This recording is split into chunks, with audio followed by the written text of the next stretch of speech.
இன்றைக்கி கடவுள் நமக்கு கொடுத்துருக்க வசனம் பிலேமோனின் புத்தகம் 1:22. மேலும் உங்கள் விண்ணப்பங்களினாலே நான் உங்களுக்கு அனுக்கிரகப்படுவேன் என்று நம்பியிருக்கிறபடியால் நான் இருக்கும்படிக்கு ஓர் இடத்தை எனக்காக ஆயத்தம் பண்ணும். இந்த வசனத்தை கொண்டு கடவுள் நம்மகிட்ட என்ன சொல்கிறது பார்ப்போம். எனக்கு ஒரு இடத்தை ஏற்பாடு செய்யுங்க.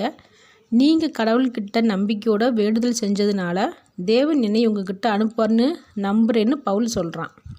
இங்கே 2 பேரோட விசுவாசம் இந்த வசனத்து மூலயமா நமக்கு தெரியுது. ஒன்று பவுல், இன்னொன்று சபை. கடவுள் செய்வார்னு நம்பி கேட்குறதுனால பவுல் சபைக்கு வருவான்னு சபையார் எல்லாரும் விசுவாசிக்கிறாங்க. அதே போல் பவுலும் கடவுள் உங்களோட இடத்துக்கு என்ன அனுப்புவார்னு நம்புகிறான், சொல்கிறான். சபைன்றது ஒரு குடும்பம் போல தான்.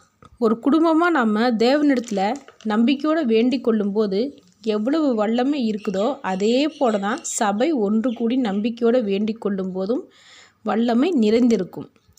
இப்போது நிறைய குடும்பத்தில் பார்த்தோம்னா ஜெபம் எல்லாரும் பண்ணுறாங்க. ஆனால் டெய்லி ஒன்று கூடி பண்ணுறதே இல்லை. அப்பா ஒரு நேரத்தில், அம்மா ஒரு நேரத்தில், பிள்ளைகள் ஒரு நேரத்துலையும் ஜெபம் பண்ணுறாங்க. அந்த குடும்பத்தில் ஏதாச்சும் ஒரு கஷ்டம்னு வந்தால் மட்டும்தான் அப்படியே எல்லோரும் ஒன்று கூடி அன்னைக்கு மட்டும் ஜெபம் பண்ணுவாங்க. கேட்டால் டைம் இல்லைன்னு ஒரே வார்த்தையில் சொல்லிடுறது. மனுஷனுக்கு கடவுள் ஏன் குடும்பத்தை கொடுத்தாரு? தனியாக இருக்கிறது நல்லது இல்லைன்னு தானே. ஆனால் நாம் தனித்தனியாக தான் ஜெபம் பண்ணுறோம். இதே போல் தான் சபையும் சில இடங்களில் நடக்குது. என்ன காரணம்னு பார்த்தோம்னா பார்ஷியாலிட்டியால், பாகுபாடுகள். அவங்க ஒரு குழு, நாங்கள் ஒரு குழு அப்படின்னு சொல்லி அவங்களே பிரிச்சுக்கிறாங்க.